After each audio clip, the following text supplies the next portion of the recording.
여러분 잘 쉬셨습니까? 바로 이어서 앞 시간에 이어서 바로 또 강의를 진행하겠습니다.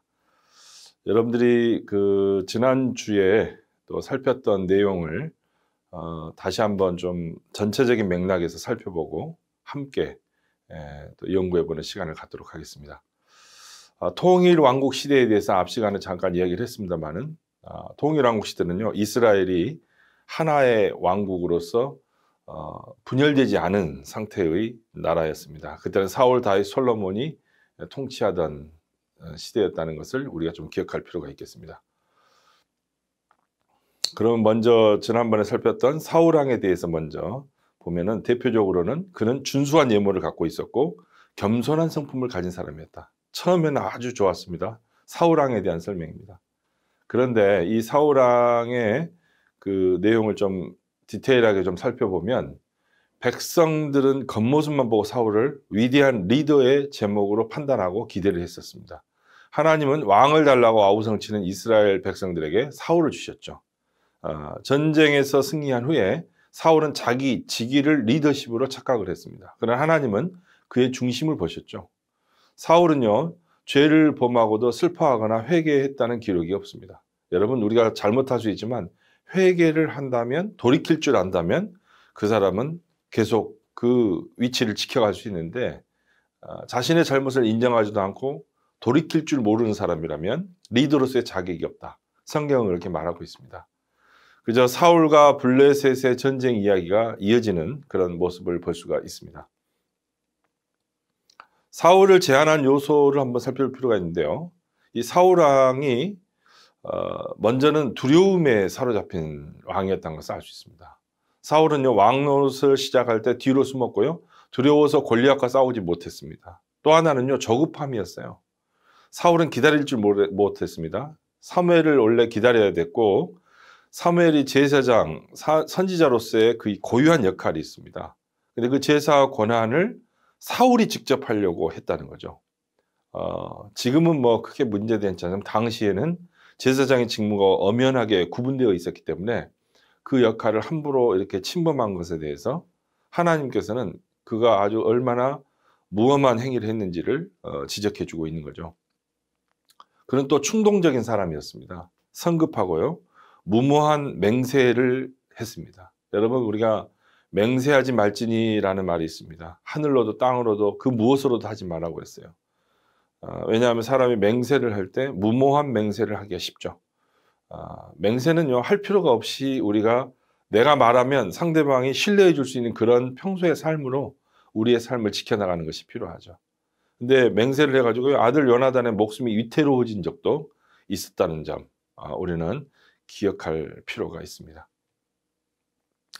또 사울을 제한한 요소 중에 또 하나는요, 기만이었어요. 사울은요, 다윗에게 블레셋 사람들과 싸워서 승리하면 딸 미가를 주겠다고 했죠. 사울의 진짜 속셈은 다윗이 전쟁 중에 죽는 것이었고 죽이고자 했기 때문에 그냥 어떻게 보면은 불리한 조건에 있는, 어떻게 보면 나갔다 하면 전쟁에서 승리할 수 없고 다윗이 거기서는 반드시 죽을 걸로 기대를 했던 거죠. 그냥 기만을 했습니다. 기만. 마음에도 없는 소리 한 거죠. 그 다음 또 하나는 그는 질투의 화신이었어요. 사람들이 자신과 다윗을 비교하자 사울은 불같이 노했습니다. 그때부터 사울은 다윗을 적으로 간주하고요, 질투의 눈으로 대했다는 것을 우리는 확인할 수가 있습니다. 또 제한한 요소는 그는 분노의 사람이었어요. 요즘 우리가 분노사회라는 말을 많이 쓰는데 사울이요, 자신을 위해 하프를 타는 다윗을 수차례 창으로 죽이려 했다는 점, 나중에 이게 사위가 됐는데도 그렇게 했다는 점은 참 아이러니한 모습이죠. 본인이 이제 왕위가 더 이상 유지될 수 없을 거라는 하나님의 그 어떤 엄연한 심판의 말씀을 그가 듣고 그가 좀 더 숙연하고 준비된 겸손한 자세로 나아가야 되는데 오히려 자신의 위치를 지키기 위해서 분노를 또 표출하는 그런 어리석은 모습도 보였다는 점, 우리는 주목할 필요가 있겠습니다. 또 하나는요, 사울은요, 인격을 다듬기는커녕 늘 외모를 가꾸는 데는 치중했습니다. 심지어 하나님의 버림을 받은 후에도요, 남들의 이목은 신경을 썼죠. 하나님은 신경 쓰지 않았어요. 결국 하나님은요, 이러한 사울을 이스라엘의 왕좌에서 결국 끌어내립니다. 여러분 노아의 방주 사건도 기억하죠? 인간이 죄를 저지를 수 있는데 항상 생각하는 것이 계획하는 것이 악한 것임을 보고 선한 것이 없어서 하나님은 결국 이 땅을 심판하기로 했다. 그래서 이 땅의 홍수를 통해서 온 땅에 물로 덮어 심판을 하고 노아와 노아 일가족 선택된 생명체들, 동물들이 거기에 오르고 그 이후에 다시금 홍수 이후에 새로운 세계가 펼쳐진 것을 우리는 기억해야 하겠습니다. 사울, 그는 교만함을 극복을 못했죠. 이로 인해서 왕위가 이태로졌고요.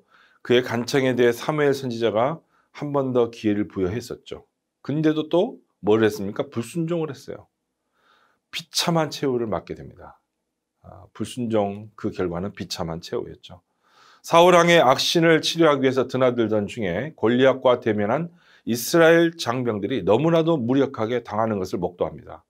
두려워 떨고 있는 모습을 보면서 소녀 다윗이 사울왕을 대신해서 골리앗과의 전투를 치르기 위해 나서게 됐죠. 골리앗과의 싸움은요, 다윗에게 어불성설이었어요. 말이 안 되는 거였습니다. 거인 앞에, 최고의 적 장수 앞에 이 젊은 경험이 부족한, 전쟁도 치러보지 않은 이 한 청년 다윗이 대면하기에는 좀 역부족이었죠. 물맷돌과 막대기를 들고 나가서 그가 싸웠습니다. 그는 평소에 목동이었거든요. 맹수들이 와서 양이나 그런 어떤 짐승들을 해치려 할 때 그 양들을 지키기 위해서 물맷돌을 돌려서 던져서 그들을 막아내고 막대기로 그들을 막아냈던 그 경험을 가지고 나아갔습니다. 여러분 우리가요 어떤 일을 이제 갑작스럽게 어떤 위기에 봉착할 때 그걸 승리하기 위해서는 평소에 우리의 경험이 정말 중요하다는 걸 알 수 있습니다. 근데 그 경험만 갖고는 힘들겠죠. 하나님이 그에게 힘과 지혜를 주신 겁니다. 용기를 주셨죠. 그래서 그가 돌을 던졌는데 그게 정수리에 맞춰서 박혀버렸어요.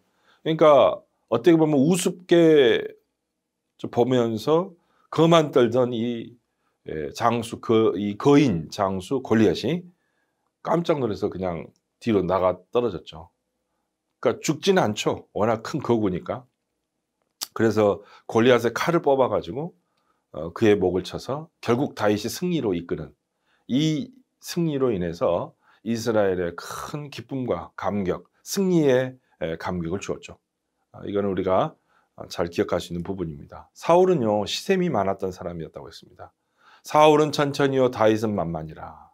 사울은 천을 죽였고 다윗은 만을 죽였다. 그러니까 다윗의 업적이 더 뛰어나다는 것을 백성들은 인식을 했죠. 용기가 있는 사람으로 칭송을 했던 것입니다.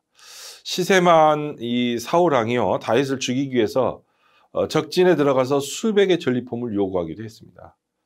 다윗이요 즉 적진에 들어가서 그 이상의 전리품을 취했죠. 사울왕 앞에 내어놓았고 약속대로 자기의 딸 미갈 공주와의 결혼을 허락하게 됩니다. 별로 원치는 않았지만 어쩔 수 없이 그렇게 약속을 지켜야 되는 상황이 된 것입니다.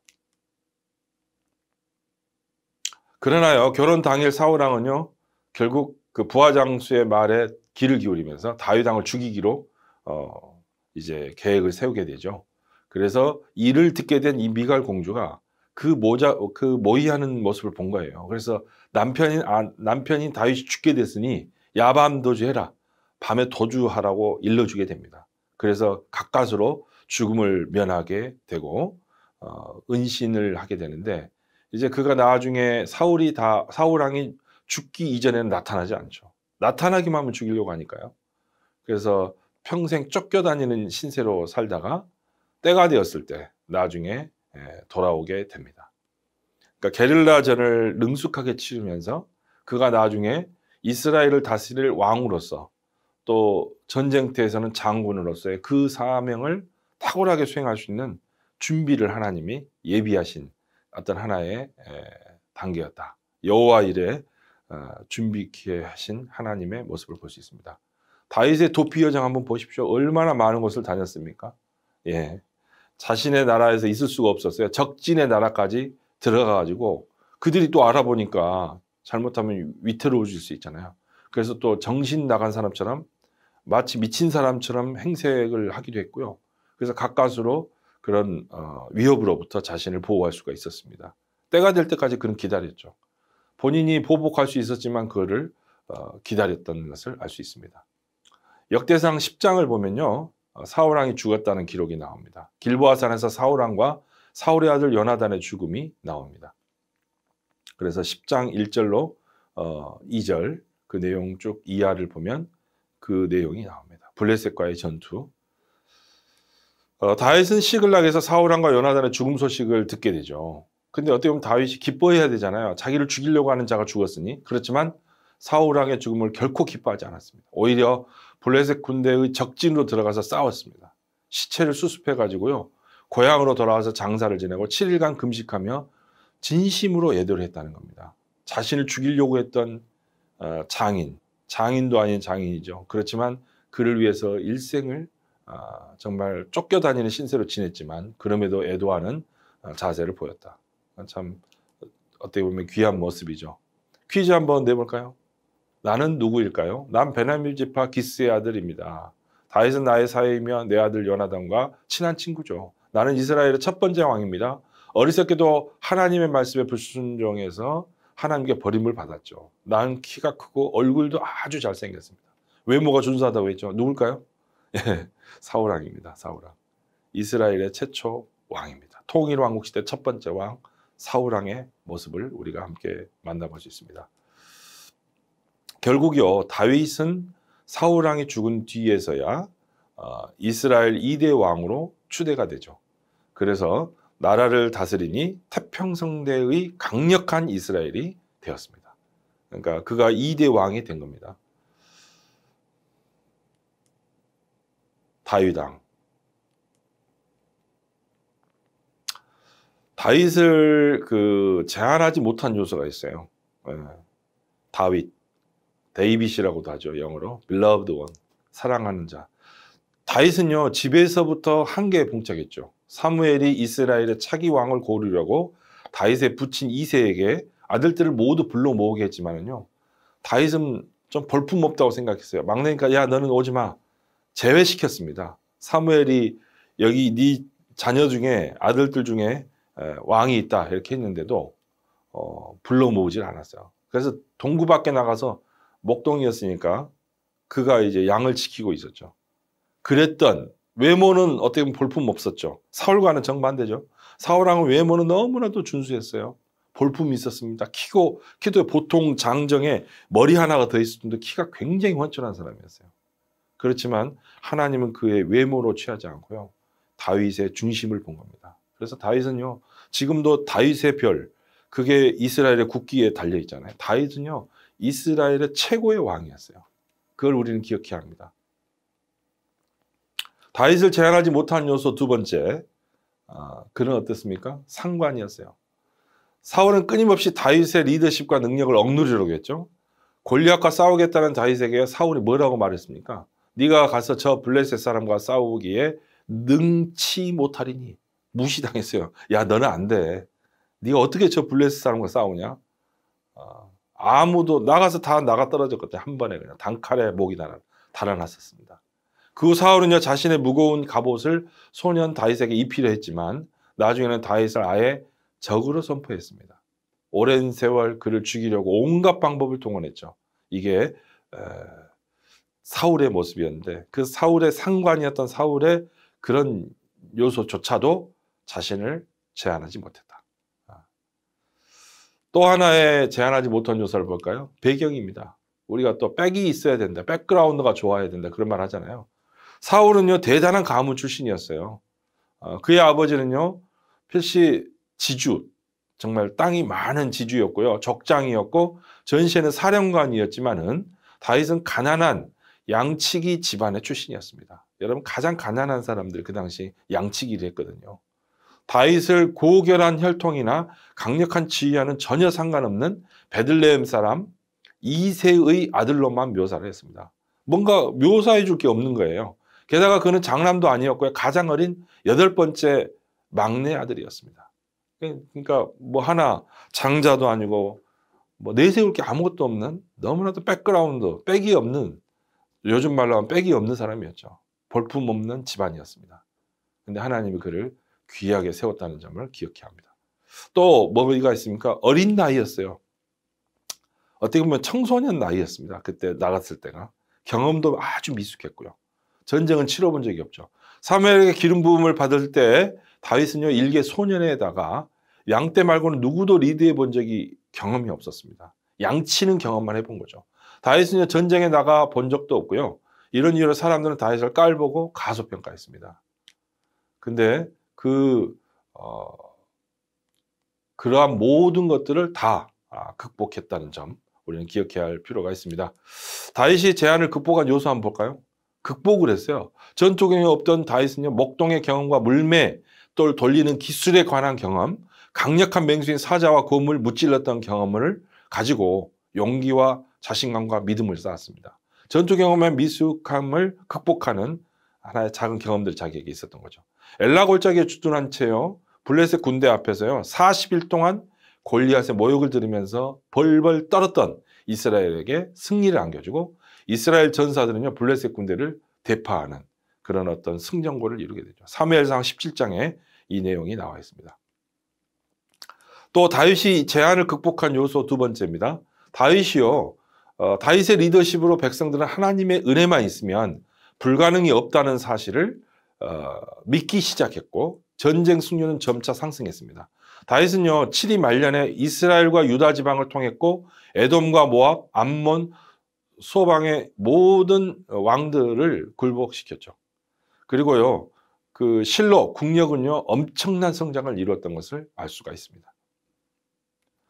그렇다면 다윗이요 위대한 리더가 된 요소가 있겠죠. 지도자가 될 수 있었던 것은 하나님을 향한 그의 마음, 하나님에 대한 그의 자세, 그리고 재능과 겸손, 또 용기와 비전이 있었습니다. 강한 사람들로 팀을 이루는 능력이 있었어요. 그리고요 특히 리더의 이너서클을 구축할 때 다양한 재능의 소유자들을 영입을 했습니다. 백전노장들도요 오게 했고요. 다양한 그런 역할을 할 수 있는 사람들을 세웠죠. 부하들로 변함없는 절대 충성을 얻어냈습니다. 다윗은요 틈만 나면 권한을 분배했어요. 자기의 권한을요 분배해서 나눌 줄 알았던 사람이었다. 여러분 꼭 기억하시길 바랍니다. 또 다윗이 위대한 리더가 된 요소가 뭘까요?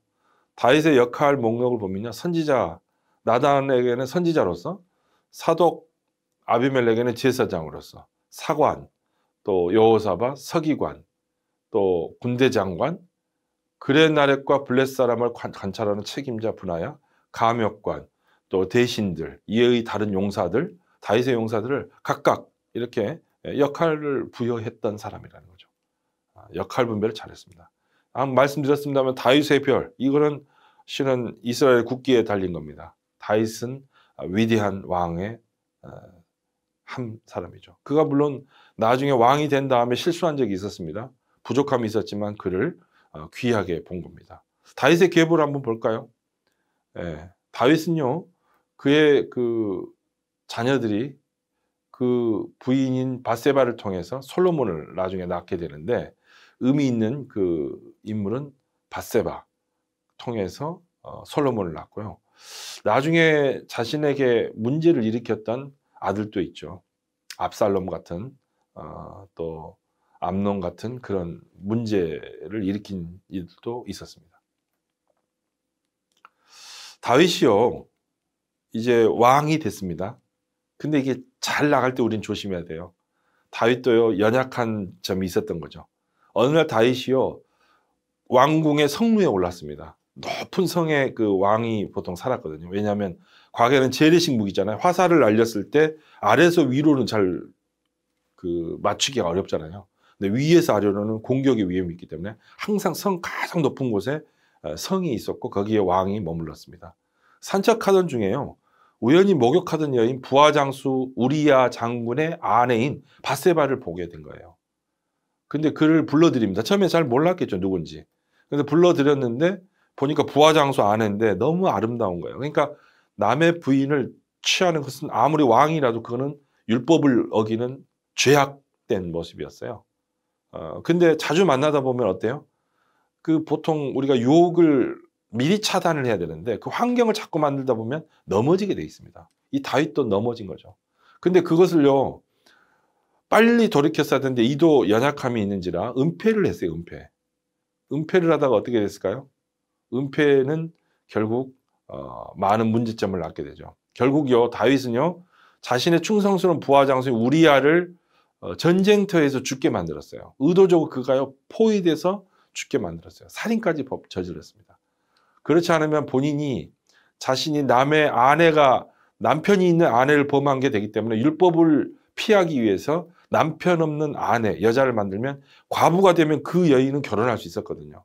그래서 그것을 교묘하게 꾸미기 시작했다는 점이죠. 처음에는 그거를 덮으려고요, 임신을 했다는 사실을 처음에 알게 되고, 원래 우리아를 휴가를 줍니다. 군 전쟁을 치르고 있는데 와서 하룻밤을 자게 하는데 안 자요. 부하 장수가 전쟁터에서 다 부하들이 싸우고 있는데 어떻게 내가 장수가 돼가지고 한가로에 내 아내를 껴안고 잘 수 있느냐. 아주 훌륭한 장수였죠. 지나칠 정도로 훌륭한 충성스러운 장수였는데 그를 죽게 만들었습니다. 이게 다윗의 연약함이었습니다. 그래서 선지자 나단은요, 예를 들어서 다윗의 죄를 지적했죠. 근데 이러한 가운데 태어난 아이는 결국 얼마 지나지 않아서 병들어 죽게 됩니다. 다윗의 눈물이 침상을 적실 정도로 통에 자복하면서 그가 뉘우치게 되죠. 보통 보면요, 지적을 했을 때 그것을 붕괴하면서 오히려 그 선지자를 죽이는 어리석은 자들도 있는데, 다윗은 하나님을 두려워했던 사람이기 때문에 자신의 죄악을 그때서 발견하게 됩니다. 그래서 그때 하나님께 탄원해요. 아이가 죽지 않게 해달라고 하는데 하나님이 그 아이의 생명 걷어갑니다. 우리가 이건 좀 적용을 잘못하면 안 되죠. 뭐 죄를 범해서 그 낳은 아이는 무조건 죽어야 된다. 그건 아닙니다. 그건 잘못된 해석이고요. 이건 다윗 왕이기 때문에 너무 중요한 윤리와 도덕이 요구되는 사람이었기 때문에 이 지도자의 한 전형으로서 그를 그렇게 이 특수한 이 다윗에게 그렇게 적용한 거라고 보면 되겠죠. 그걸 우리가 좀 잘못 적용하면 안 되겠습니다. 진심으로 뉘우친 이후에 남편을 잃은 밧세바, 그러니까 우리아 장수의 아내였죠. 그러나 그때는 진심으로 이제 과부가 된 밧세바를 정식으로 아내로 맞아들이게 되고요, 아이를 낳습니다. 그의 이름이 바로 지혜의 왕 솔로몬이었다. 이거를 우리는 기억할 필요가 있습니다. 다시 한번 정리해 볼까요? 사사시대는요, 하나님의 통치를 직접 경험하는 시대였다고 그랬습니다. 근데 통일왕국 시대는 뭡니까? 왕의 통치를 경험하는 시대. 그러니까 왕이 세워진 거죠. 처음에 사사시대 때는 뭡니까? 왕이 따로 없었어요. 주변국들은 왕정체제였지만 여기는 신정체제. 하나님이 직접 이스라엘 백성들을 이끄셨고 위기가 봉착할 때마다 하나님께서 직접 그들 가운데 사사를 세워가지고 그들의 정치, 군사, 모든 것의 통치자, 심지어 재판관의 역할까지 감당할 수 있도록 그렇게 인도를 했다는 점을 우리는 기억해야 합니다. 그래서 사사시대 때 그렇게 했던 거를 통일왕국 시대에 가서는 왕이 통치하는 시대가 됐다는 거죠. 좀 정리해 볼까요? 사사시대까지 이스라엘 역사는 하나님의 통치, 테오크라시, 테오는요, 테오스, 신, 하나님의 의미가 있습니다. 하나님의 통치가 있었던 그걸 경험했죠. 하나님이 직접요, 역사의 무대에서 하나님의 백성으로 부름받은 공동체를 이끄시고 지도하셨다는 거죠. 모세, 여호수아, 기드온 같은 지도자들이 하나님이 다스리시는 세계를 이 땅 위에 일구고자 부름받았던 일꾼이었다. 이렇게 보시면 되겠습니다. 하지만요, 사무엘 때부터 역사는요, 왕의 통치로 바뀌게 됩니다. 왕의 통치. 이 왕이 통치하는 시대로 새 시대가 열게 된 거죠. 이 왕국 시대의 개척자들은요, 다윗, 솔로몬 같은 왕들이죠. 사울, 다윗, 솔로몬. 이스라엘의 남북 왕조의 숱한 왕들은요, 모두 왕국 시대를 개척해 가고자 애를 썼다고 볼 수 있겠습니다. 사사 시대와 통일 왕국 시대가 이렇게 비교될 수 있습니다. 왕대일 그 교수님의 목회자의 실패, 목회자의 성공, 구약에서 배우는 오늘의 목회라는 이 책에 참 이 리더십에 대한 소개가 잘 돼 있는데 관심 있는 분 한번 읽어보면 좋을 것 같습니다. 전체적으로 한번 살핀 내용들을 보면요, 창조 시대부터 족장 시대, 그리고 출애굽 광야, 가나안 정복, 사사 시대. 그래서 이 사사 시대가 지나고 통일 왕국 시대가 들어섰다고 했잖아요. 한번 보시죠. 창조, 족장, 출애굽, 광야, 가나안 정복, 사사 시대. 그리고 통일 왕국 시대. 사울, 다윗, 솔로몬 이렇게 왕정 체제가 이어져 갔다는 점 이거를 좀 보시면 좋겠고요. 그래서 통일왕국 시대가요. 솔로몬으로 끝을 보게 되는데 그건 뭐냐면 솔로몬이요. 다윗의 아버지인 다윗 왕의 전통을 이어서 하나님을 경외하고 그가 잘 자신을 지켰다면은 계속 이어졌을 텐데 우상을 숭배합니다. 하나님이 보시기에 가장 악한 모습은요. 하나님이 아닌 우상을 섬기는 거예요. 그거는 자신의 인생을 스스로가 지켜낼 수 없는 그런 존재가 되는 거죠. 그래서 하나님이 솔로몬 다음 때 솔로몬까지는 지켜줘요. 당대 분열시키지 않습니다. 왜냐하면 아버지 다윗과의 약속이 있었기 때문입니다. 하나님은 언약을 지키시는 분이거든요. 근데 그에게 말을 했어요. 네가 아버지처럼 그렇게 너의 모습을 나와의 관계 속에서 다른 신을 섬기지 않고 나를 잘 섬기면 너를 지켜주겠다. 그렇게 말했어요. 여러분 하나님이 많은 신은 이 땅에 없습니다. 다 거짓된 것들이죠. 신이라는 존재가 없어요. 하나님밖에 없는 겁니다. 그런데 인간들은요 우상을 만들어 가지고요 형상을 만들어 놓고 이것이 신이다. 그 당시 중동 땅에도 수많은 신들이 있었어요. 뭐 여러분 아시겠지만 일본에 가면요 거의 뭐 과거 뭐 수십 년 전에도 800만 개의 신상이 있었거든요. 신이 800만 개. 지금은 아마 1000만 개가 넘었을 겁니다. 어렵고 힘들 때일수록 더 많은 사람들이 신을 만들고 섬기는 그런 모습들이 있는데 그런 모습이 그에게 있었다는 거죠. 그 다음에 이제 통일왕국 시대가 지나고 넘어가게 된다는 거죠. 자, 그럼 여기까지 먼저 이 시간은 마무리하겠습니다. 고맙습니다.